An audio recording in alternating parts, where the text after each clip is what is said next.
Paz do Senhor, meus amados irmãos, nós estamos aqui mais uma vez reunidos para conversarmos com vocês sobre a nossa lição da Escola Bíblica Dominical. Nesta oportunidade para compartilharmos a lição de número 3 desse terceiro trimestre de 2020, essa lição que está abordando os livros de Esdras e Neemias e tem como título Os princípios divinos em tempos de crise, a reconstrução de Jerusalém e o avivamento espiritual como exemplos para os nossos dias. Temos já discutido a lição de número 2, a lição de número 1, e hoje, com a graça de Deus, queremos compartilhar com vocês essa lição de número 3, que tem como tema para hoje, o despertamento renova o altar. Antes de darmos prosseguimento, gostaria de fazer uma oração juntamente com vocês. Senhor Deus, em nome de Jesus Cristo, teu amado Filho, nós bendizemos a Ti por esta rica oportunidade de estarmos mais uma vez aqui para compartilhar a Tua Palavra com os Teus filhos, professores da Escola Bíblica Dominical. Queremos pedir que a Tua bênção, a Tua graça esteja sobre a nossa vida e que nós possamos, Senhor, sermos ferramentas úteis nas Tuas mãos e de grande aproveitamento para os nossos irmãos professores. Usa a nossa vida, Pai, em nome de Jesus nós oramos a Ti e somos agradecidos. Amém. Nesta oportunidade, mais uma vez, estou aqui com os meus irmãos, meus amigos, irmão Éden, que vai também participar desta transmissão, e também o irmão Newton, que eu quero já pedir que eles cumprimentem vocês. Cumprimento todos os irmãos, professores, com a graça e a paz do Senhor e Salvador Jesus Cristo.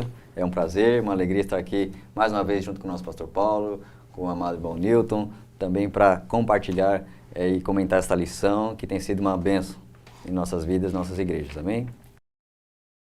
Minhas irmãs, meus irmãos, graça e paz seja multiplicada, alegria, poder novamente estarmos aqui juntos para procurar entender, compreender um pouco melhor a palavra do Senhor, para a nossa edificação, como diz o apóstolo Pedro, crescendo não somente na graça, mas também no conhecimento da palavra do Senhor. Uma alegria estarmos novamente aqui reunidos nesse momento.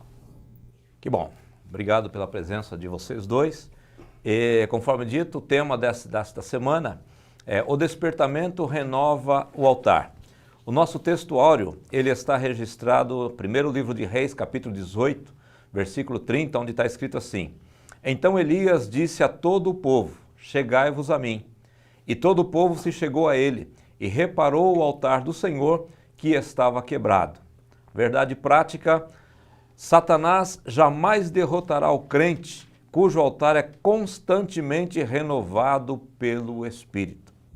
Conforme já dito anteriormente, esse trimestre é um relançamento da CPAD baseado no livro de Esdras e Neemias, e o texto bíblico base está em Esdras capítulo 3, versículos 2 a 5 e versículos 10 a 13, que diz assim: Levantou-se Jesua, filho de Josadaque, e seus irmãos, os sacerdotes, e Zorobabel, filho de Sealtiel, e seus irmãos, e edificaram o altar do Deus de Israel, para oferecerem sobre ele holocaustos, como está escrito na lei de Moisés, o homem de Deus.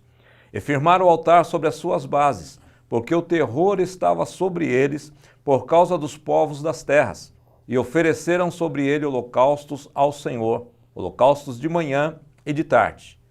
E celebraram a festa dos tabernáculos, como está escrito, e ofereceram holocaustos de dia em dia, por ordem conforme o rito, cada coisa no seu dia. E depois disso, o holocausto contínuo e os das luas novas e de todas as solenidades consagradas ao Senhor, como também de qualquer que oferecia oferta voluntária ao Senhor. Quando, pois, os edificadores lançaram os alicerces do templo do Senhor, então apresentaram-se os sacerdotes, já paramentados e com as trombetas, e os levitas, filhos de Asaf, com saltérios para louvarem ao Senhor, conforme a instituição de Davi, rei de Israel. E cantavam a reveses, louvando e celebrando ao Senhor, porque é bom, porque a sua benignidade dura para sempre sobre Israel. E todo o povo jubilou com grande júbilo, quando louvou o Senhor pela fundação da casa do Senhor. Porém, muitos dos sacerdotes e levitas e chefe dos pais, já velhos, que viram a primeira casa sobre o seu fundamento, vendo perante os seus olhos esta casa, choraram em altas vozes, mas muitos levantaram as vozes com júbilo e com alegria, de maneira que não discerniu o povo as vozes de alegria das vozes de choro do povo, porque o povo jubilava com tão grande júbilo que as vozes se ouviam de muito longe. Então esse é o nosso texto bíblico base e para esta semana nós temos como objetivo geral da nossa lição identificar o que caracteriza o verdadeiro despertamento espiritual. E como objetivo específico para cada um dos temas ou para cada um dos tópicos dessa lição, seria, primeiro, elucidar aos alunos o significado do altar para o antigo pacto. Segundo objetivo específico, é entender que Cristo é o centro da nossa comunhão com Deus. E como terceiro objetivo específico, comprovar que nem todos os despertamentos de hoje têm as mesmas características mencionadas de um verdadeiro despertamento. Então esses são os objetivos que, como professor, você precisa alcançar na sua lição desse próximo domingo. Só fazendo uma contextualização, o livro de Esdras e Neemias, eles vão tratar sobre o retorno do povo de Judá que estava no exílio babilônico. E Daniel, ele orando ao Senhor, entendeu pela palavra de Deus que esse período duraria 70 anos. E ele orou ao Senhor para que realmente viesse a acontecer essa promessa da parte de Deus. Quando Ciro assumiu então o controle de Babilônia, ele fez o seu decreto, ele fez o seu edito para que o povo retornasse para Judá. E esse retorno se deu em 3 fases, em 3 turmas, como também a vinda para o cativeiro em três ocasiões, o retorno também foi em 3. E nesse primeiro que nós estamos tratando aqui, foi com Zorobabel e Josué, ou Jesua, que era o sumo sacerdote, e eles retornaram então para Judá. E quando eles chegaram ali, já no primeiro ano, no 7º mês, antes de começar a reconstrução do templo, eles, dado até as dificuldades que eles perceberam que enfrentavam e iriam enfrentar ainda mais, eles decidiram por reconstruir o altar. E é em cima dessa reconstrução de altar que pauta a nossa lição desta semana. E eu queria já passar para o irmão Newton, para que ele trouxesse para nós esse primeiro tópico que fala a respeito do altar do Senhor, da reconstrução do altar do Senhor.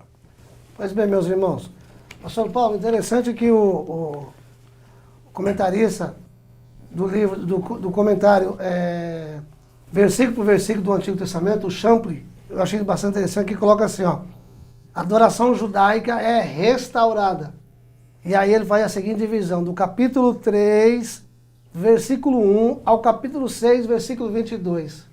Então o que nós vamos ver nesses capítulos? Embora que capítulo 1, capítulo 2, depois do decreto de Ciro, a qual ele outorga, ele permite, ele é impulsionado pelo Senhor para que o povo volte, saia do cativeiro e volte para a sua terra. Então Zorobabel, como você acabou de citar, tem essa responsabilidade, né? Levar a primeira turma, a primeira leva, no ano 536 ou 537, aí a data difere um pouquinho, mas não foge disso, 536, 537, tá?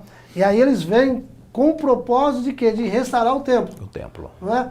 E o capítulo 3, especificamente, versículo 1 ao capítulo 22, então o Champlin, ele coloca que o propósito aqui é mostrar, e o povo então está com a intenção, estão com um objetivo específico de voltar a adorar o Senhor. Porque eles permaneceram 70 anos no cativeiro, a qual eles não poderiam adorar o Senhor, porque para o judeu, a adoração tem como referencial o templo. Sim. Fora de Jerusalém não tem adoração. Fora do templo não tem adoração. Então eles não adoravam o Senhor, principalmente concernente ao sacrifício, então eles não sacrificavam ao Senhor, tá? E também não tinham estudo da lei. Embora que no cativeiro que é instituído a sinagoga, não é isso? Mas é interessante que quando eles voltam, embora que tenha a missão de reconstrução do templo, que é o referencial, igual o seu bem colocou, a primeira coisa que eles têm é o quê? Eles têm como objetivo, e o coração parece que está ardendo, é o quê? É erigir um altar. Porque o altar é símbolo de comunhão, é símbolo do encontro do divino com o humano.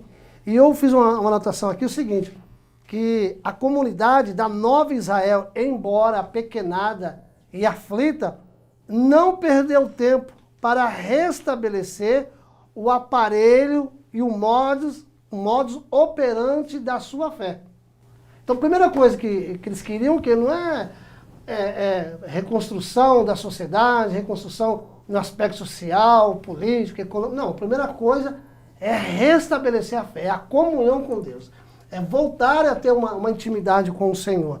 Então, em cada coração havia o quê? Um feroz desejo de reverter o indescritível mal que os babilônicos haviam perpetrado contra o reino do sul e a sua fé, que é o que Champ coloca, né?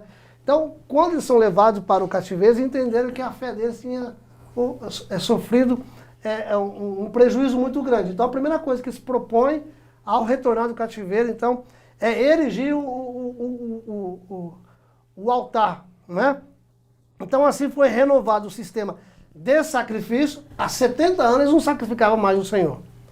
Tanto é que é na Babilônia que a arca se perde, né? A arca ninguém mais sabe para onde foi parar a arca. Tá? Incluindo aqui os sacrifícios regulares, matinais e vespertinos. Então aqui o povo se apressou em construir o altar, ou seja, a primeira coisa é erigir o altar, reiniciando com isso o quê? O sistema de sacrifício. Por que eles fizeram isso? Por haver um temor de que a ira de Deus pudesse trazer a eles uma nova calamidade. Porque eles entenderam que quando eles foram levados para o cativeiro, é porque a ira de Deus havia descido sobre eles, justamente porque eles haviam desobedecido a palavra do Senhor. Então agora, com esse temor, e podemos até dizer tremor, a primeira coisa que eles fazem é restabelecer, então, o altar. Então aqui, o autor também aqui da revista, né, o Eric Bergstein, ele colocou aqui, eu quero colocar para os amados professores e professoras, alguns termos, o que significa o altar. E aí a primeira palavra que ele vai usar é, claro, no Antigo Testamento, que é a fala, a palavra, a língua hebraica. E a palavra no hebraico é misbeah, que significa o quê? Significa que é um lugar que se matava um animal. O interessante é que essa palavra, esse substantivo, misbeah, surge também de um substantivo, tá? Que é o zabá, que tem essa mesma ideia de que é matar o animal. Então, aqui no Antigo Testamento, o altar era conhecido como um local para sacrifício. E aí nós vamos para o grego, para a língua grega, altar, tem uma palavra assim um tanto meio parece complicado de se dizer, que é tisisterion, que surge da palavra primitiva, que é tisia. O que é o tisia? Significa sacrifício. Então, tanto no Antigo Testamento a palavra hebraica, quanto no Novo Testamento, tanto no Antigo Testamento a palavra hebraica, quanto no Novo Testamento a palavra grega, tem a mesma ideia de sacrifício, né? De matar o animal naquele lugar específico. E quando nós vamos para o latim, a palavra é altare. E o interessante é que essa palavra altare, ela tem muito a ver com a palavra adoléu, que significa o quê? Queimar. Queimar, sacrificar. Então que nós vimos as três línguas aí, tanto no hebraico, tanto no grego, quanto no latim, que altar é um lugar de sacrifício. O altar é um lugar de morte, é um lugar de matança. Portanto, e seguindo a linha aqui do nosso comentarista, do Bergstein, ele diz o seguinte, que altar não é um lugar construído a parte de um templo, ou de uma catedral, ou de uma mesquita, reservado exclusivamente aos pastores, ou aos sacerdotes, ou aos rabinos, ou qualquer outro líder de qualquer religião. Então, essa não é a ideia de altar. Altar, nesse sentido, está voltado única e exclusivamente no Antigo Testamento, porque havia um ritual, era um lugar de sacrifício, é um lugar onde era colocado o animal, que era um sacrifício substitutivo, o animal ele ocupava o lugar do ser humano, do ofertante, e ali ele era sacrificado, ele era morto, para quê? Para satisfazer a justiça divina. Então, o comentarista diz o seguinte, que de acordo com as Sagradas Escrituras, o altar era um lugar construído para nele, no altar, oferecerem sacrifícios e holocaustos de animais. É isso que era o altar. E aqui o interessante é que na lição vai abordar essa questão, logo nos primeiros versículos, que o povo volta do cativeiro, a primeira coisa que faz, e aí que a lição vai abordar, que o despertamento conduz o quê? Uma volta para o altar. Para o altar. Uma volta para o altar, tá? E eu vou parar por aqui na minha palavra introdutória, e depois eu vou dar uma definição de um altar. É interessante que eles priorizaram a reconstrução do altar em detrimento, entre aspas, né, a reconstrução do templo, por causa de um temor em função dos povos que estavam ali, e eles entenderam que se o altar estiver reconstruído, o link ou a ligação com Deus está restabelecida e a proteção de Deus está sobre eles. Porque, na realidade, quando os altares, né, e não digo só os altares baseados no Pentateuco, mas os altares históricos, os sacrifícios históricos, na realidade, eles eram feitos para aplacar a ira dos deuses, né? Sim. Então não é só o povo de Israel que oferecia sacrifício. Várias comunidades, várias civilizações ofereciam sacrifício com essa intenção de aplacar a ira dos deuses, e dentro do povo de Israel não era diferente este pensamento. Então o altar era este lugar de sacrificar, de apresentar a vítima, mas não apresentar uma vítima despropositadamente. Tinha um propósito ali em apresentar um animal. Não era simplesmente para ver o sangue ser derramado, né? O altar era um lugar de confissão de pecados. Então, quando um judeu levava ali o seu animal para ser sacrificado, ele estava confessando o seu pecado ou o pecado da própria comunidade, né? O pecado do próprio povo, na expectativa de que aquele sacrifício aplacasse a justiça de Deus e não viesse punição para o povo de Israel, né? Não sei se o Éden quer falar alguma coisa dentro desse aspecto aqui. Aproveitando que altar, sacrifício, fala de morte. É algo que é interessante, que acontecia. Havia primeiro a morte, para depois vir a vida. Havia primeiro a justiça de Deus, para depois vir a bênção de Deus. Primeiro vinha o juízo, a execução da justiça. Porque, segundo a lei, né, o pecado traria a morte e o sangue deveria ser derramado. Então, o ofertante, ele viria trazendo o animal e aí seria imputado os seus pecados sobre a vida daquele animal, e seria derramado o sangue daquele animal. E aí, aquele ofertante que veio com o arrependimento, com o peso do pecado, com seu quebrantamento diante de Deus, preocupado com o favor de Deus, preocupado com os seus inimigos, com os seus problemas, consequências que ele pode ter de desobediência, ele chega diante do altar e aí, após o sacrifício, aí ele tem alívio, ele tem paz, ele tem justificação, ali ele tem a bênção de Deus sobre a vida dele. Então, o lugar de matança, onde tem primeiro a morte, para depois vir a vida.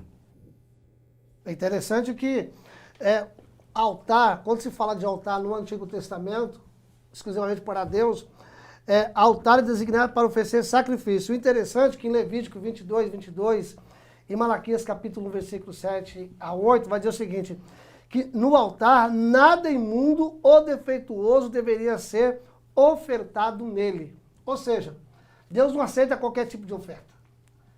E é claro que nós entendemos que o Antigo Testamento ele está prefigurando o que viria a acontecer no Novo Testamento, como João diz, 1:29, eis o Cordeiro de Deus que tira o pecado do mundo. É claro que está apontando para Jesus, e Jesus veio para cumprir esse sacrifício, satisfazer a justiça divina, né? Como diz lá em 2 Coríntios, capítulo 5, versículo 21. Porque, vamos ler aqui, por favor, 2 Coríntios, capítulo 5, versículo 21. Porque aquele que não conheceu o pecado, ele o fez pecado por nós, para que nele fôssemos feitos justiça de Deus. Então, em Cristo Jesus, todo ritual de sacrifício, que havia no Antigo Testamento foi cumprido em Cristo Jesus. Nós vamos ver daqui a pouco o segundo ponto, né? Então, é por isso que aqui no Antigo Testamento, em Levítico, em Malaquias, diz que o sacrifício, ou seja, no altar não poderia ser colocado nada imundo e nada defeituoso. Justamente isso, nós precisamos entender que no altar tem que ser algo que Deus se agrada. Nós poderemos, igual você acabou de colocar, não é? Se o sacrifício, o lugar de nós morrermos, é um lugar de matança, então não pode ser feito de qualquer forma. Existe uma ética, existe uma reverência para se poder se ofertar ao Senhor. E os sacrifícios neles oferecidos significavam que era necessária a expiação pelo pecado antes da pessoa entrar na pessoa de Deus, diante de Deus, para poder cultuá-lo e adorá-lo. Então, primeiro tem que morrer. Porque a Bíblia diz que o que faz diferença entre nós e Deus são os nossos pecados. E Paulo vai dizer aos Efésios capítulo 2 que nós estamos mortos nas nossas ofensas. Então, o pecado é como se nós estivéssemos mortos diante de Deus. E em Cristo Jesus nós somos vivificados. Então, o sacrifício tem essa importância de nós. E aí eu vou colocar aqui já a definição de altar, que altar é lugar de entrega. Altar é lugar de entregar. Altar é um lugar de sacrifício. Altar é um lugar de renúncia.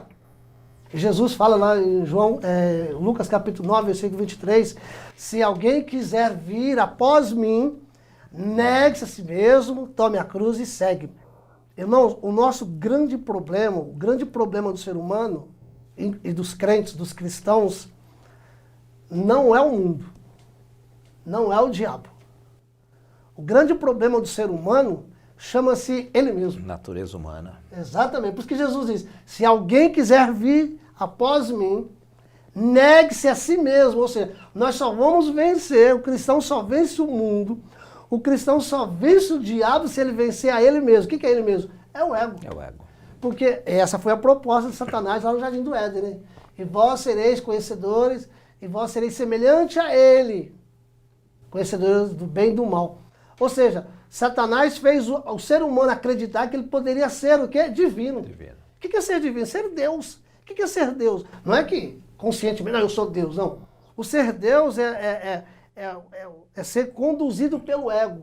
Ter domínio das coisas. É achar que pode fazer, ou seja, acima de mim não existe mais ninguém. Por isso que o Senhor sempre diz na sua palavra que ele abate o exaltado, né? Ele abate o exaltado, o soberbo, o arrogante, ele exalta quem é humilde. Porque o humilde ele reconhece que é dependente. Já o exaltado, ele acha altamente suficiente. Esse é o ser humano que acha que é divino. Aproveitando sobre o domínio, né, como bem colocado pelo irmão Newton, altar é lugar de submissão, rendição, entregar, renunciar à sua vida, e o que é oposto ao domínio. Teve um rei que o seu grande erro, a sua grande falha com Deus foi justamente exercer uma autoridade de domínio sobre o altar, que não era a função dele, o rei Uzias. Ele tinha ali a responsabilidade de governar a nação e, separadamente, o sacerdote deveria exercer a função ministerial de fazer os sacrifícios. E aí, Uzias, que até certo ponto foi bem no seu governo, estava indo bem, até momentos que ele se exaltou. Aí chega um momento que ele entrou lá no templo e ele quis executar o sacrifício, que não competia a ele. E aí o sacerdote alertou, olha, não pode. Deve ser feito somente pelo sacerdote. Essa passagem está lá em 2 Crônicas, capítulo de número 26, do 16 até o 19, e como consequência dessa ousadia dele, onde ele entrou, ele colocou o sacrifício, fez o sacrifício, ele não ouviu a orientação do sacerdote, onde ele deveria respeitar a lei, porque sacrifício deve ser conforme a palavra, sacrifício deve ser conforme os padrões e as normas estabelecidas por Deus, assim como já no início do tabernáculo, Nadab e Abiú, ao colocar um fogo estranho, morreram. Deus teve que mostrar que é com seriedade, com temor, com reverência, da forma que Deus quer. E aí, nessa passagem em 2 Crônicas 26, Uzias toma a atitude de ir lá oferecer e imediatamente ficou leproso.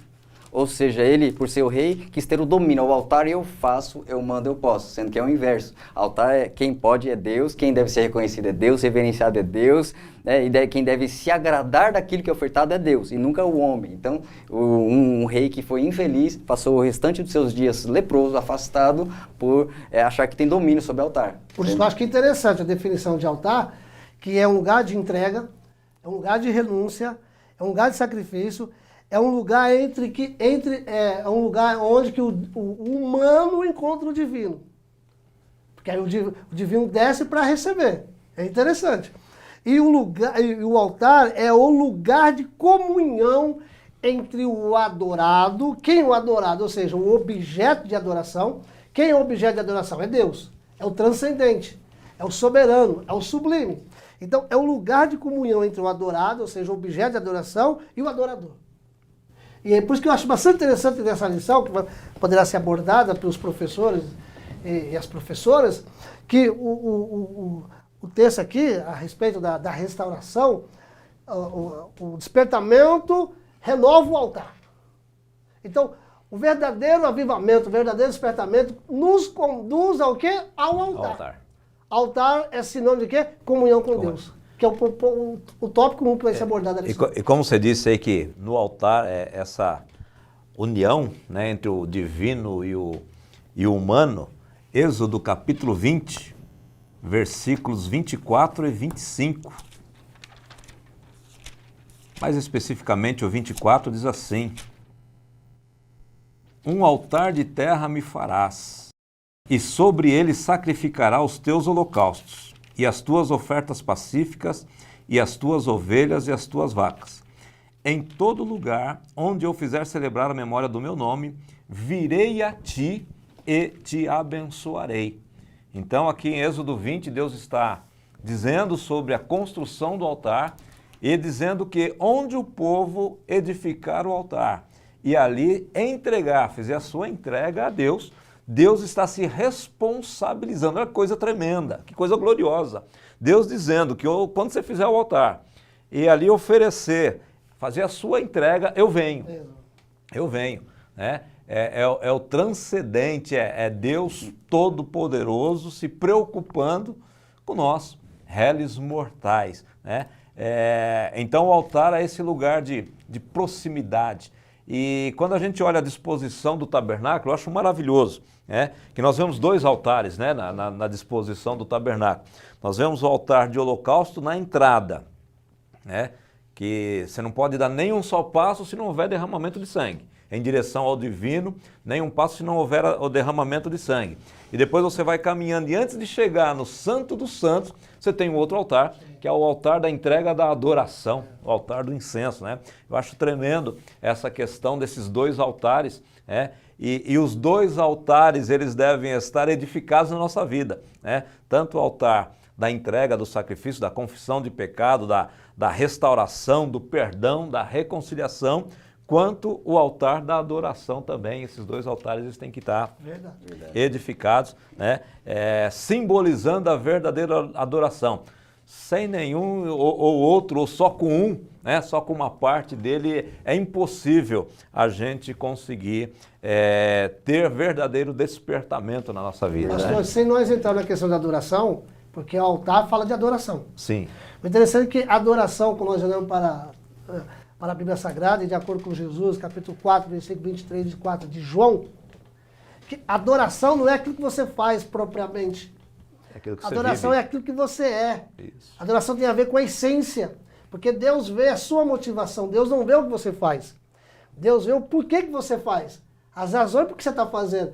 E quem vai diante do altar, porque reconhece a sua necessidade, quem vai diante do altar, porque reconhece a dependência, quem vai diante do altar, porque reconhece que é um pecador e que necessita de um grande Salvador.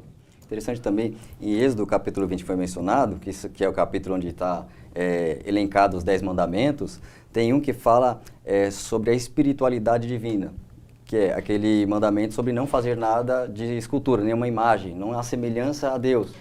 E aí, a necessidade humana, como eu tenho o ponto de encontro, como encontrar Deus, onde eu vou fazer, como que eu vou me relacionar com Ele, né? E o altar, então, é esse ponto de contato.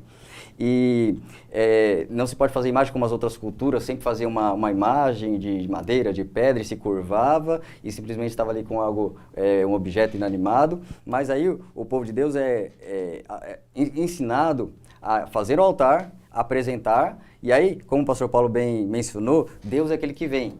Então, ele sabe o que ele tem que apresentar algo que Deus vai avaliar, Deus vai observar como ele está fazendo, como ele está entregando, vai ver, né, o ofertante, vai olhar para ele, e aí, se aprovado, e Deus vem, a bênção vem. Teve respostas que foram com fogo, teve um momento que Davi apresentou ergueu um altar, ofereceu um holocausto ali na ira de Ornã, e Deus respondeu com fogo. Teve outras formas de manifestações divinas, onde Deus mostrou que se agradou, como no princípio ele se agradou de sacrifício de Abel, e outras formas, ele de alguma forma ele foi respondendo, como Elias, quando reparou o altar para chamar a atenção, para se despertar da situação de desvio espiritual e retornar para Deus. Houve um reparo, um conserto, porque o altar envolve que uma preparação, depois uma oferta, depois uma aprovação divina e, na sequência, a bênção divina, a manifestação divina. Né? Então nós vemos isso, Deus, Deus é espiritual, mas nós podemos fazer algo aqui, apresentando a Ele, né, no Antigo Testamento, como figura do Novo Testamento, que é também um sacrifício espiritual. Éden, só para um adendo aí, o Éden estava comentando e me veio aqui uma reflexão. Até para nós, podemos dizer assim, é como testar as religiões existentes no mundo, porque as religiões, quem avalia as ofertas dos ofertantes é o religioso, é o líder. Se vale, se não vale, está de acordo, não está de acordo. Tanto é que aconteceu no século XVI a Reforma Protestante. Quando nós olhamos nesse aspecto que você abordou, que quando o ofertante vai diante do altar e Deus desce para receber a sua oferta, quem avalia a oferta do ofertante e aprova, desaprova, é Deus. Não é o religioso. Quem avalia é Deus. A minha oferta, quem avalia é Deus. A tua oferta que você está entregando a Ele, se é boa ou não, se é agradável aos olhos dele ou não, é Deus. Isso é muito interessante. E é interessante que se a gente olhar para a oferta de Abel e de Caim, Deus não olha primeiro para a oferta, né? Ele olha primeiro para o ofertante. Atentou Deus para Abel e a sua oferta. Então, que Jesus alertou no Novo Testamento, você tem alguma coisa contra alguém, Teu você está com a sua oferta, deixa ela ali aguardando, vai, acerta 23, e volta e depois entrega. Depois você entrega. Nesse ponto, isso é muito importante. O que conta para Deus não é a quantidade, é a qualidade. É o porquê que você está fazendo. Porquê, exatamente. E aí, um texto que me vem na memória, quando Samuel foi na casa de Davi, de Jessé, para ungir, aí primeiro apareceu os 3 primeiros filhos de Jessé, e Samuel, claro, era profeta, mas o ser humano erra. Ele se equivocou. Quando ele foi ungir, você falou, não, Samuel, esse não. Primeiro não, segundo não. Eu acredito que o Samuel perguntou, mas senhor, por quê? Samuel, o homem olha com os olhos, o homem vê a aparência, contudo eu vejo o quê? O coração. Então, para Deus, o que conta é a motivação, é a intenção, é o porquê que você faz. Isso é muito interessante. E para a gente finalizar esse primeiro tópico, voltando a Esdras, né? Voltando a Esdras, é interessante que o povo, é verdade que por medo das circunstâncias, ele resolveu edificar o altar, mas eu estava lendo o texto e era o 7º mês. E o 7º mês era muito importante, porque você tinha a festa das trombetas, você tinha a festa dos tabernáculos e você tinha o dia da expiação, que o dia da expiação é importantíssimo para o judeu, que é o dia de confissão de pecados. Então perceba, o povo tinha ficado exilado por 70 anos porque desagradara a Deus. Quando eles retornaram, ao invés de aguardarem a reconstrução do templo para edificar o altar, eles falaram, não, confissão de pecado, restauração de vida com Deus é mais importante nesse momento. Vamos tratar o perdão dos nossos pecados, vamos tratar de resolver essa situação com Deus, confessar os nossos pecados para que a gente possa ter bom êxito em tudo aquilo que a gente veio para fazer. Então, essa questão do dia do perdão, principalmente, o dia da expiação, eu acho bastante importante essa pressa em restaurar o altar para que houvesse perdão e confissão. Aproveitando o gancho sobre restauração, sobre renovação do altar, né? Eles estão retornando e é um povo que agora tinha aprendido a lição e antes do exílio, muitas vezes eles não santificaram, não reconheceram Deus como santo e o seu altar, não deram o devido respeito e reverência e ao ponto de se desviar tão grandemente. E muitos dos reis, como por exemplo Jezabel e Acabe, que foram multiplicando altares idólatras, foram fazendo altar para Baal, casa para Baal, como está lá, 1 Reis 16:33, fez uma casa para Baal, então, ou seja, era uma multiplicação de idolatria. E teve rei que no seu governo foi deixando de lado as coisas de sacrifício, as coisas solenes, objetos e utensílios foram jogados fora, então, ou seja, houve um desrespeito. Aí teve alguns reis que, para conseguir restaurar, houve um trabalho, houve um empenho, houve todo um trabalho de restauração, às vezes nacional, de todo um empenho para que voltasse plenamente a fazer a vontade de Deus.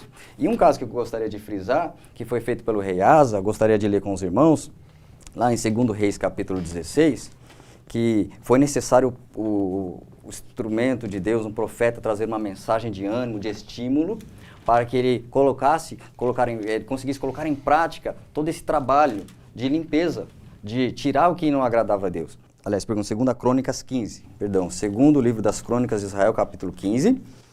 Asa é um capítulo que vai tratar sobre o rei Asa, quebrando ali todo um histórico de idolatria, e ele vai começar um tempo novo. Versículo de número 7 cita uma parte da profecia de um homem de Deus que veio e ministrou, versículo 7, dizendo: esforçai-vos, não desfaleçam as vossas mãos, porque a vossa obra tem uma recompensa. Versículo 8, ouvindo, pois, Asa, o rei, estas palavras e a profecia do profeta, filho de Obed, esforçou-se, tirou as abominações de toda a terra de Judá e de Benjamim, como também das cidades que tomara nas montanhas de Efraim, e renovou o altar do Senhor, que estava diante do pórtico do Senhor. E um pouco mais adiante, versículo de número 11, no mesmo dia ofereceram em sacrifício ao Senhor, do despojo que trouxeram, 600 bois e 6.000 ovelhas. Né? Olha o tamanho da oferta, 600 bois, 6.000 ovelhas. Versículo 12, e entraram num concerto de buscarem ao Senhor, Deus de seus pais, com todo o seu coração e com toda a sua alma. Versículo de número 14, e juraram ao Senhor em alta voz, com júbilo, com trombetas e com buzinas, e todo Judá se alegrou desse juramento, porque com todo o seu coração juraram, e com toda a sua vontade o buscaram, e o acharam, e o Senhor lhes deu repouso em redor. Então, o que gostaria de frisar nessa renovação? Ele teve que fazer uma limpeza, tirando abominações, tudo que era ídolos, altares de outros deuses, ele mandou tirar, mandou em todas as cidades tirar, e aí ele renovou o altar do Senhor, e aí eles fizeram um juramento, ou seja, uma renovação de aliança, e aí o que isso trouxe? Versículo de número 14, fala de em alta voz, júbilo, trombeta, ou seja, trouxe um regozijo, trouxe uma alegria, um prazer, trouxe um novo cântico, novamente para aquela nação, um cântico de fidelidade a Deus. E aí, é interessante a consequência depois no 15, no finalzinho, que buscaram o Senhor e o acharam, ou seja, Deus fez presente naquele lugar, aquele pacto, aquela renovação, juramento, Deus fez presente ali, e no final do versículo 15, e o Senhor lhes deu repouso em redor, tantos inimigos, tantos problemas, sempre o período dos complicados que eles viveram, mas neste momento de renovação de pacto, Deus deu paz. Né? Amém. Então, queridos, aqui nós finalizamos o nosso primeiro tópico dessa lição, de número 3, e partimos já para o segundo tópico, onde diz que Cristo, Ele é o centro da nossa comunhão com Deus. A Bíblia diz que tudo o que dantes foi escrito, para o nosso ensinamento foi escrito. E tudo que a gente vê no Antigo Testamento, o propósito, o objetivo de Deus é apontar para Jesus Cristo e o seu sacrifício. Então, o altar, ele foi muito importante no Antigo Testamento, dentro daquele sistema de ofertas, dentro daquele sistema religioso judeu, mas ele apontava também para Cristo, né? Então, Cristo, ele é o centro da nossa comunhão com Deus. E o Éden vai comentar um pouquinho para nós aqui sobre essa centralidade da nossa comunhão em Cristo Jesus. Amém, maravilhoso essa figura que é apresentada no Antigo Testamento, que a realidade vem em Cristo, né? O Antigo Testamento é sempre a figura, onde a realidade acontece no Novo Testamento, né? E aí quais são as figuras? Primeiro, após a lei, Deus determinou que deveria ter um altar só. Na nação inteira não poderia ter vários, era um só, um lugar de sacrifício. Então mostra já a exclusividade do acesso a Deus, somente um caminho, um só Senhor, então somente em Cristo. Mostra-se também que como que funcionava aquele sistema de sacrifício. Haveria um sumo sacerdote, haveria o altar e haveria a oferta, né? E Cristo, ele é a oferta, né? João 1,39, eis o Cordeiro de Deus que tira o pecado do mundo, oferta perfeita, porque o sacerdote deveria examinar o animal recebido, se não deveria ter um defeito, um machucado, se não era doente, ver a qualidade, porque isso apontava o quê? A perfeição do sacrifício. Então, Cristo é esse sacrifício perfeito, que tinha capacidade, tinha realmente a validade de ser o sacrifício em favor da humanidade, o sangue justo derramado pelo injusto. Então, Cristo é o sacrifício.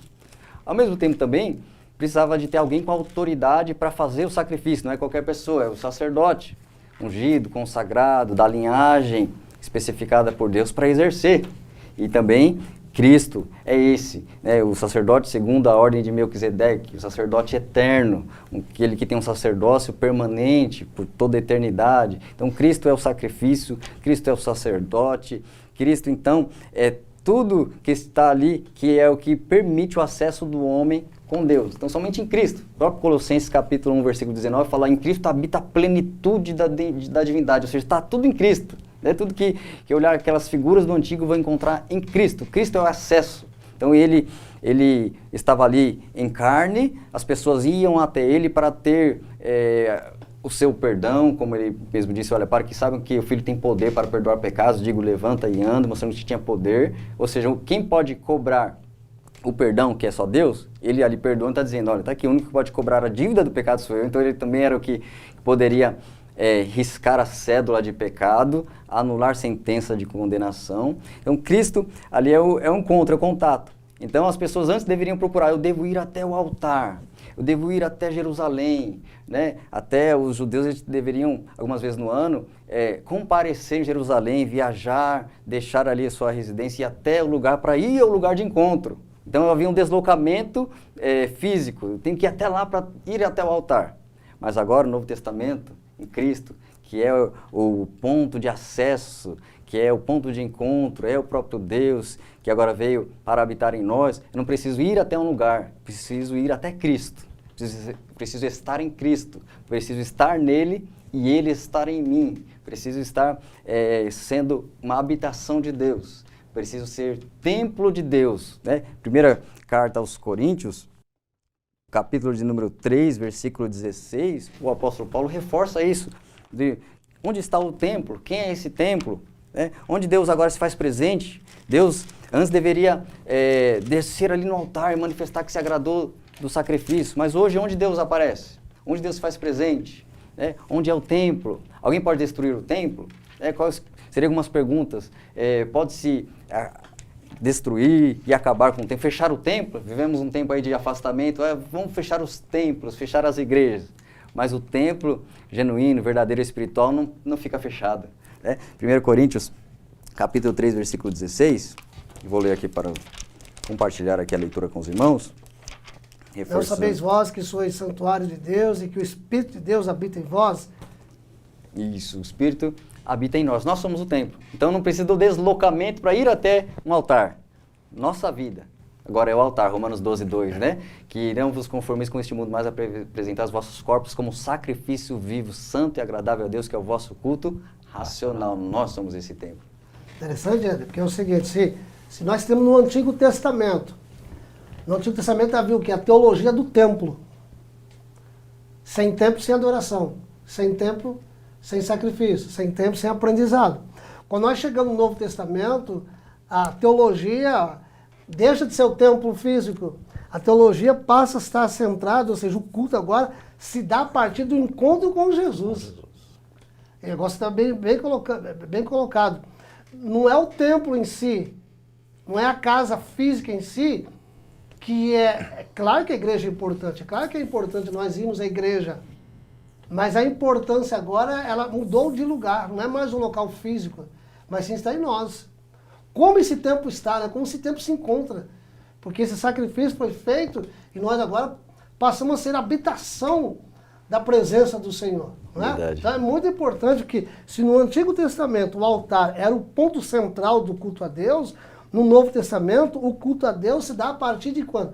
Se dá a partir do encontro com Jesus. Então agora, o Senhor, que é aquele que exige, no caso, o sacrifício, né? Embora que não vai mais exigir o sacrifício, mas ele olha para o nosso altar.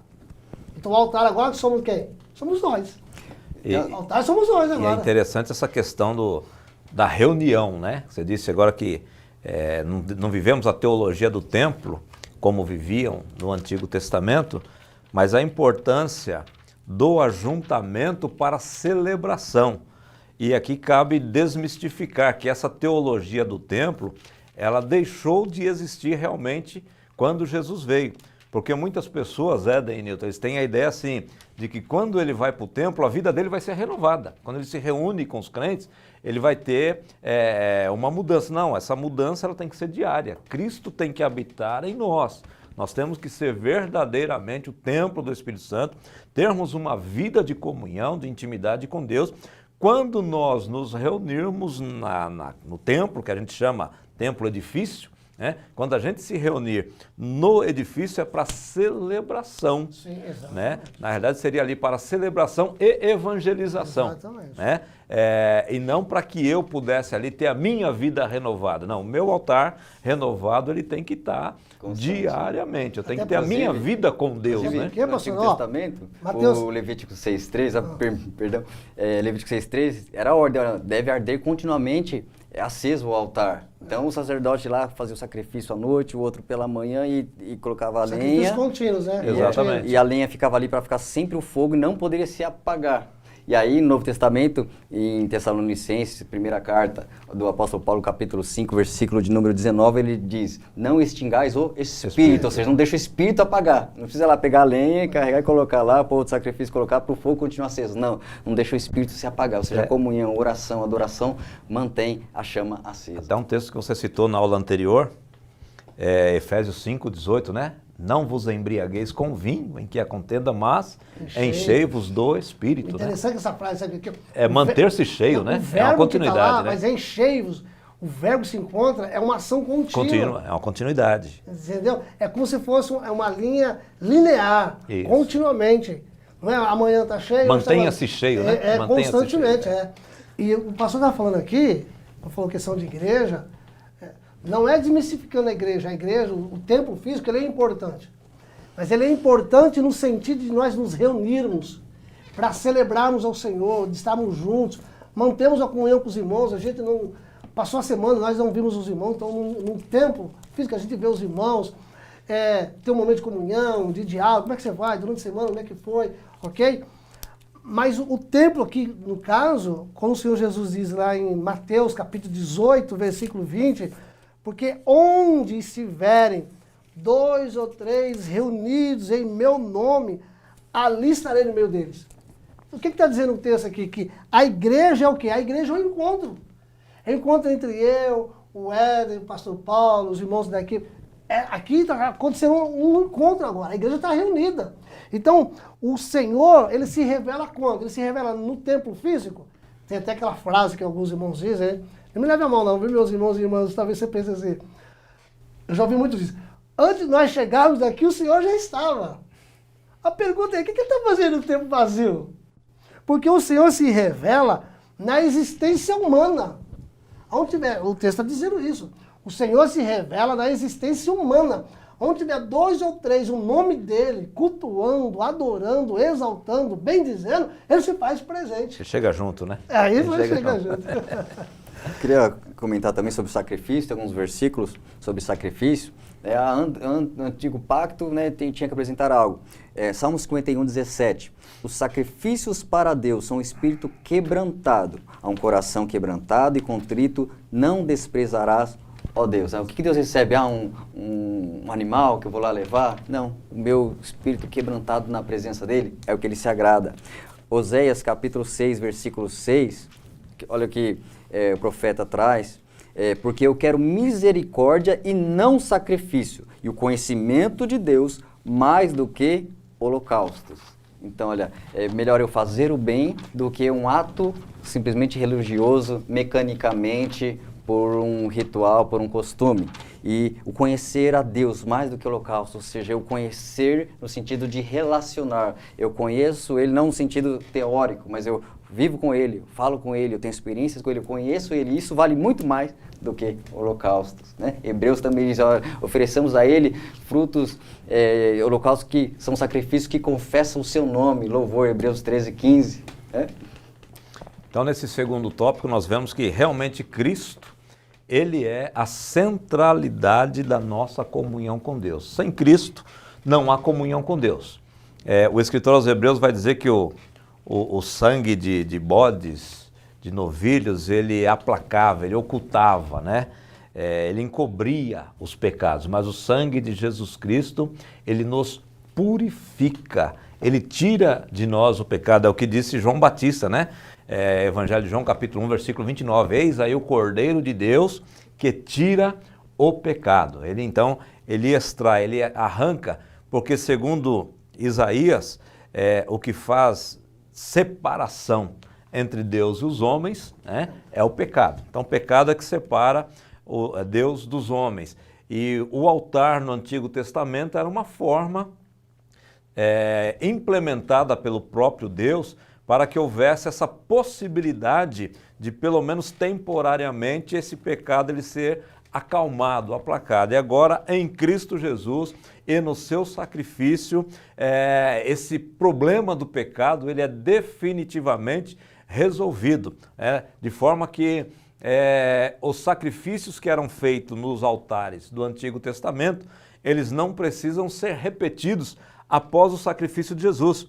O Éden até disse aqui que Jesus ele é a oferta, Jesus ele é o sumo sacerdote, né? Jesus ele é Deus que vem receber, né? Paulo diz que Cristo, Deus estava em Cristo, reconciliando consigo o mundo.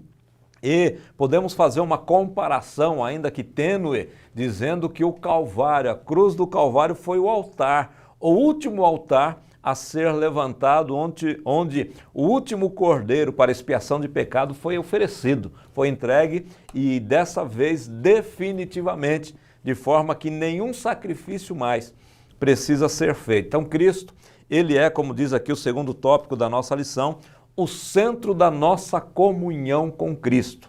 Não há, diz a palavra do Senhor, outro nome dado entre os homens pelo qual nós podemos ser salvos, a não ser Jesus Cristo. Ô pastor, sim. Um adendo aí na sua fala, porque alguém pode perguntar, então por que havia sacrifício no Antigo Testamento? Por que havia altar, tinha que matar animais se não resolvia o problema do pecado? Não resolvia o problema do relacionamento do homem para com Deus. Bem posto pelo pastor Paulo, é o seguinte, no Antigo Testamento o sacrifício ele encobria. O sacrifício ele apenas encobria. O que quer dizer isso? Ele adiava a problemática. Porque tudo que acontecia no Antigo Testamento, e os professores precisam entender isso, até passar isso para os alunos, que no Antigo Testamento uma prefiguração prefigurava o que viria a acontecer no Novo Testamento. Então a oferta que era feita, e tinha que fazer a oferta continuamente, é porque não resolvia o problema. Só adiava o problema. Então o sacrifício no Antigo Testamento encobria o pecado. Não resolvia a problemática. Por isso que os sacrifícios eram contínuos. Quando Jesus vem, e o texto citado pelo apóstolo Paulo, né? Pelo pastor Paulo, nosso irmão Éden, João 1, 29, João teve esse discernimento. Eis o Cordeiro de Deus que tira. A palavra tirar ali, o verbo ali é erradica. Ele arranca, ele extirpa. Por isso que o sacrifício de Jesus foi único. Foi único e perfeito, porque ele veio e resolveu uma problemática. O nosso problema se chama pecado. E Cristo veio e resolveu esse problema. Eis o Cordeiro de Deus que tira o pecado do mundo. João 19:30, quando Jesus está na cruz do Calvário, ele fala a palavra no aramaico, tetelestai, ou seja, entrego o meu espírito, diz o texto que ele, o que está dizendo ali? Que ele diz para o pai, pai, está pago. A dívida está quitada. Ninguém deve mais nada. Nós não devemos mais nada para a justiça divina. Cristo Jesus pagou.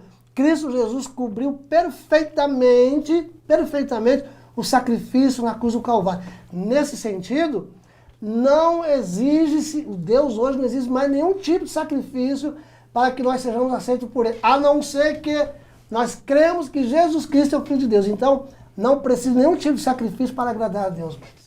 Amém. Posso só fazer um comentário da verdade prática? Sim, sim. Queridos, a verdade prática diz assim, ó, Satanás jamais derrotará o crente cujo altar é constantemente renovado pelo Espírito. Então fala de um inimigo aí querendo derrotar o servo de Deus.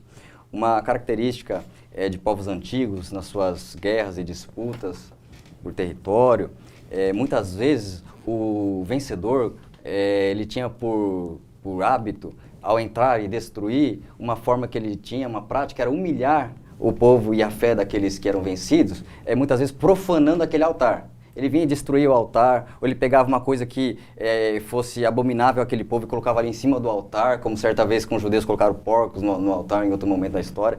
Mas é uma característica ir lá e destruir o altar, profanar, né, humilhar. E é até uma forma de dizer, olha, o meu Deus é maior que o seu Deus. O meu Deus é mais forte do que o seu. Então eu estou entrando aqui vencendo e destruindo o seu altar. E o que é interessante no Novo Testamento, que o altar somos nós. E Satanás é esse inimigo feroz que brama como um leão buscando a quem possa tragar. Ele quer, da mesma forma, também profanar esse altar, quer destruir. Ele quer colocar no crente o pecado, a idolatria, o mundo, a carnalidade, quer fazer com que esse altar seja profanado.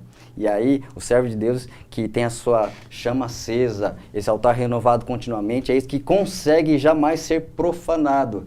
Ele é como, por exemplo, o servo Jó, que Satanás foi acusar, falar, olha, se tirar tudo, ele vai blasfemar. Depois, num segundo momento, se tocar na sua pele, ele vai blasfemar. Mas nesses dois momentos ele foi fiel a Deus e ele foi um altar que manteve-se íntegro. Naquele momento ele a Deus deu, Deus tirou, bendito é o nome do Senhor, com as dores depois no segundo momento na sua carne, com a enfermidade, eu sei que o meu Redentor vive e por fim se levantará sobre a terra, ou seja, ele era um altar santo, consagrado a Deus. Satanás, ele pode tentar influenciar o altar das pessoas, mas aquele que for vigilante, atento, despertado, renovado em Deus, ele vai permanecer íntegro. Amém. Pois é, meus irmãos, nós terminamos aqui então segundo tópico, que Cristo é o centro da nossa comunhão com Deus.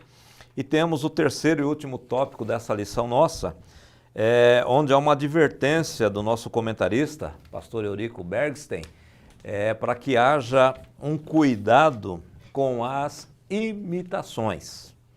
É interessante que quando a gente fala de altar e a gente olha para o Antigo Testamento, como já foi citado aqui pelos nossos companheiros, algumas pessoas, elas negligenciaram o altar do Senhor. Nem todo mundo levou a sério o altar de Deus. Teve pessoas que levou ali de uma maneira descompromissada com Deus essa questão do altar. Nós tivemos até mesmo o rei Acás, que ele foi fazer uma visita na Síria, em Damasco, e viu um altar.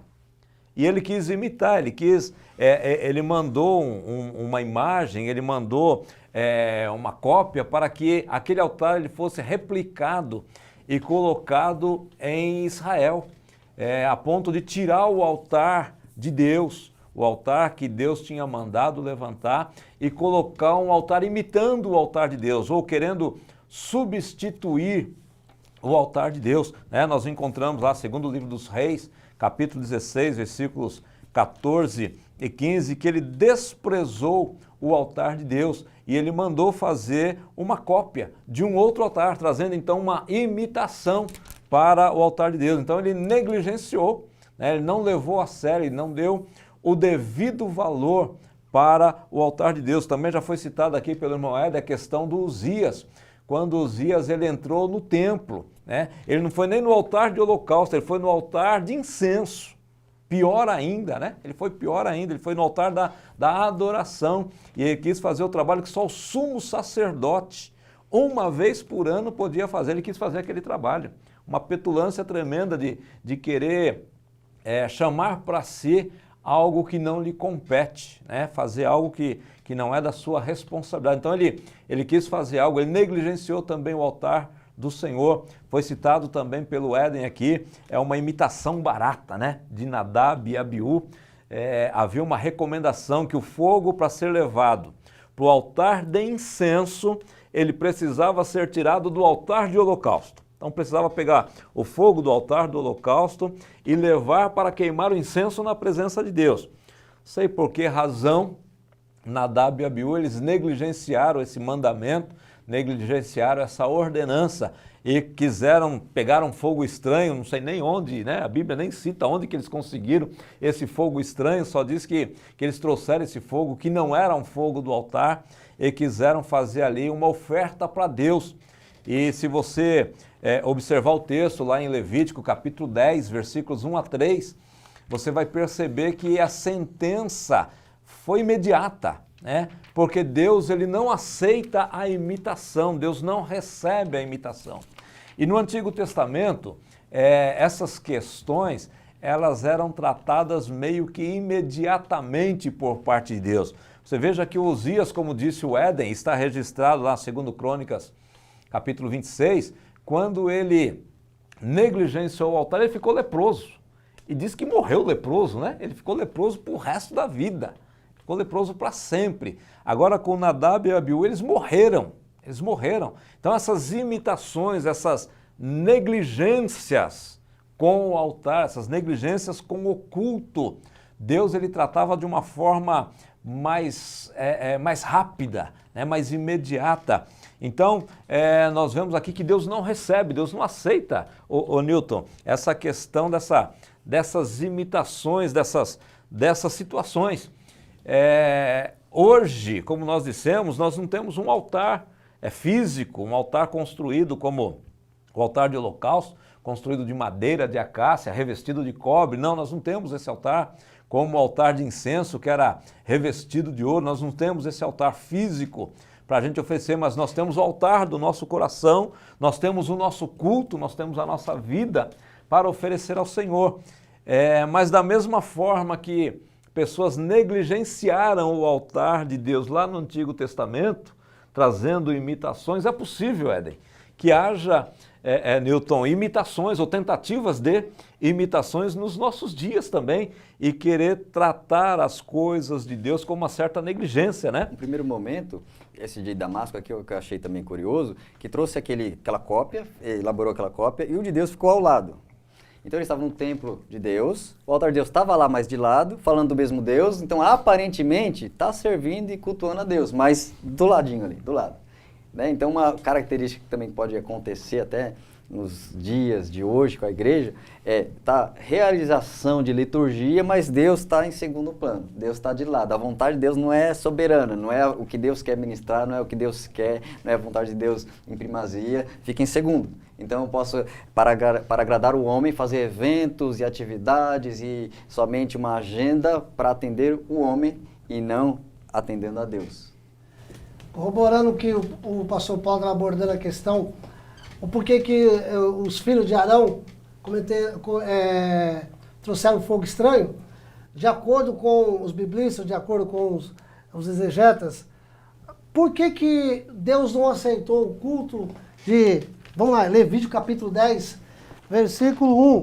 Nadab e Abiú, filhos de Arão, tomaram cada um seu incensário e puseram neles fogo, e sobre esse incenso, e trouxeram fogo estranho perante a face do Senhor, o que não lhes ordenara.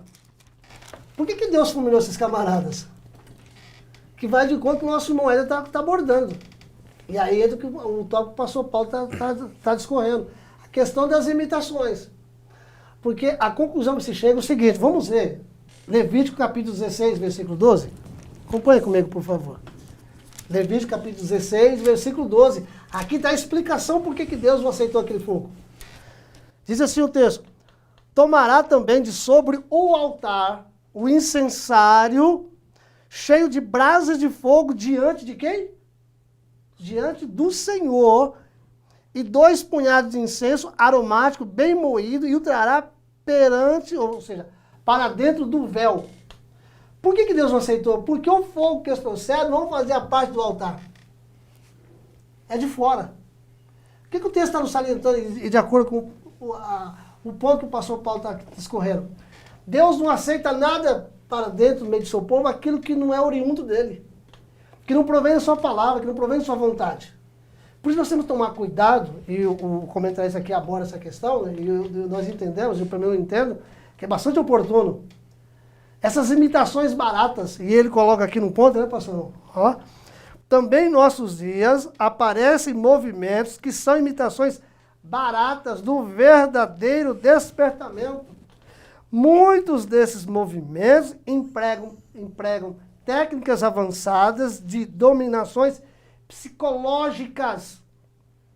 Esses avivalistas ou especialistas sabem com suas técnicas dominar o auditório e podem fazer o público rir, chorar, pular, cantar, bater palmas. Sabem até imitar o batismo com o Espírito Santo, ensinando o povo a falar em línguas. São, porém, experiências sem nenhum poder e sem a menor reverência. Fogo estranho. Fogo estranho. Não vem de Deus. Até usam a Bíblia, até usam o nome de Deus, para quê? Para legitimar as suas práticas, para legitimar as suas experiências. Nós precisamos tomar muito cuidado com isso, irmão Ed e pastor Paulo. De usar o nome de Deus, de usar a palavra de Deus sem fazer o exercício correto, ou seja, de uma exegese correta do texto, para legitimar práticas, legitimar ensinos, movimentos que não vêm de Deus. Porque nós vimos na semana passada, o verdadeiro despertamento que é oriundo de Deus, o avivamento que vem de Deus, ele é consistente, ele perdura, ele leva as pessoas a uma mudança de comportamento, uma transformação de vida. Entendeu? Então é muito oportuno esse ponto que o Bergson está abordando aqui e está sendo discorrido pelo apóstolo, de novo, aqui o apóstolo Paulo. O nosso me pastor consagrando Paulo. Então o fogo estranho é isso. É aquilo que não é oriundo de Deus, que não vem de Deus, é trazido de fora para dentro. Aquilo que é trazido de fora para dentro, Deus não aceita, não tem aprovação de Deus. Nesse sentido, é fogo estranho. Da mesma forma que no Antigo Testamento, a gente olhando para o altar, a gente percebe que, apesar de toda a importância do altar, a centralidade do altar, ela não era mais importante do que a obediência. Quando Deus deu uma ordem por intermédio do profeta Samuel a Saul para que ele destruísse os amalequitas e destruísse totalmente, inclusive os animais, e ele separou os animais. Deus disse para Samuel que Saul não tinha lhe obedecido. Quando Samuel foi abordar, ele falou, não, é que a gente separou o melhor do gado para oferecer sacrifícios a Deus, para cultuar o Senhor. Até parece que a proposta é boa, que o objetivo é bom, mas aí Deus usa a boca do profeta para dizer que Deus ele prefere que haja obediência a sacrifícios. Então, a centralidade, a importância do altar é grande. Só que a obediência, ela é melhor, ela é mais importante. Deus disse ao povo de Israel por intermédio do profeta Isaías, estou cheio dos vossos sacrifícios, das vossas ofertas, porque o seu coração não está em mim. Então essas imitações pode até parecer sacrifício, pode parecer holocausto, e trazendo para os nossos dias, pode parecer culto, pode parecer louvor, pode parecer adoração, mas pode ser uma imitação. Como disse o Newton, se não provier do coração de Deus, se não tiver sua origem em Deus, se não tiver a sua fonte em Deus, não adianta, porque é imitação. E como diz aqui o irmão Eurico e o Newton leu aqui, imitação barata. Então, olhando para o Antigo Testamento, essas passagens que eu citei de Saul, de Isaías, de Oséias, que o Éden citou aqui, não adiantava sacrificar por sacrificar. O sacrifício ele tinha que ter um propósito, um objetivo e um cumprimento diante de Deus. Assim é também nos nossos dias. Não adianta cultuar por cultuar. Não adianta ir à reunião por ir à reunião, não adianta cantar por cantar, não adianta orar por orar. Nós temos que ter um objetivo claro, nós temos que ter o nosso altar, ele edificado, ele de pé, ele santificado diante da presença do Senhor. E só um adendo, e o coração também, essa forma que, ó, Deus olha o coração, também não pode ser um pretexto, uma desculpa para se esconder. Ó, Deus conhece meu coração. Não estou fazendo, não estou servindo tão assim fervorosamente a Deus, mas Deus conhece o coração, né? Ou seja, também não pode ser uma forma, ó, antigamente era visível, hoje é aqui dentro, mas também não pode ser uma forma de se esconder, de ocultar. Tanto que o próprio Senhor Jesus para um grupo disse, olha, vocês me honram com os lábios, mas o coração está longe de mim, Mateus 15:8. Ou seja, eu posso, não, Deus sabe meu coração, então estou aqui quietinho, vou só louvar e Deus sabe. Deus sabe também, se da boca para fora é uma coisa e da boca para dentro é outra. Ele entende, ele tem o diagnóstico completo aí da alma de cada um. Então fica aqui, meus irmãos, essa orientação do pastor Eurico, cuidado com as imitações, que nós tenhamos certeza, convicção de que o altar da nossa vida, ele está de pé, ele está erguido, ele está santificado, que nós possamos manter em ordem o nosso altar, seja lá qual for, o altar da oração, o altar da palavra, o altar da adoração, o altar da consagração, que o altar da nossa vida, ele esteja pleno diante da presença do nosso Deus, que é a recomendação dessa lição nossa aqui, desse terceiro domingo, do terceiro trimestre de 2020. Nós queremos aqui agradecer a Deus por esta rica oportunidade de estarmos compartilhando com vocês a palavra do Senhor e quero passar aos nossos companheiros aqui para as suas considerações finais. Bem, agradecemos a Deus por mais essa oportunidade, um tema maravilhoso, falar em renovação de altar, que em nome de Jesus você tenha uma aula abençoada, uma aula que seja estimuladora, que cada aluno seja estimulado a manter o seu altar consertado, reparado, de pé, aceso, continuamente funcionando com algo que sobe a Deus. Uma característica dos altares é que deveria ali queimar algo que subia. Que a nossa vida venha sempre ter atitudes, louvores e o nosso ser por completo seja algo que sobe diante de Deus de uma forma agradável. Que Deus te abençoe, em nome de Jesus, uma boa aula, que Deus continue te abençoando e te usando grandemente. Meus irmãos e as minhas irmãs, se no Antigo Testamento o altar era o ponto central do culto a Deus, no Novo Testamento, Cristo é o altar com que Ele e nele se apoia e se realiza o sacrifício da redenção da humanidade. Foi tão perfeito o sacrifício de Jesus que não se pode pensar em outro maior possível e completo sacrifício. Tá?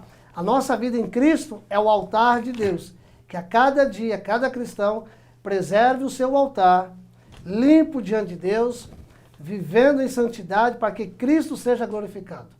Falar em altar, restauração de altar, concluímos que altar fala de pecado perdoado, altar é lugar de comunhão com Deus, altar é lugar onde você encontra alegria em Deus, altar é lugar de adoração a Deus e altar fala de relacionamento com Deus. Desenvolva esse relacionamento com Deus, acima de tudo pelo que Deus é e não somente pelo que Ele pode. Agradeço a Deus por essa oportunidade. Deus abençoe meu irmão, minha irmã, que você possa estudar, você possa preparar a sua aula e, acima de tudo, manter uma vida no altar, na presença de Deus, para que Deus possa usá-la poderosamente para a edificação do corpo de Cristo. Deus abençoe. Amém, meus irmãos? Nós chegamos ao final dessa nossa meditação na palavra do Senhor.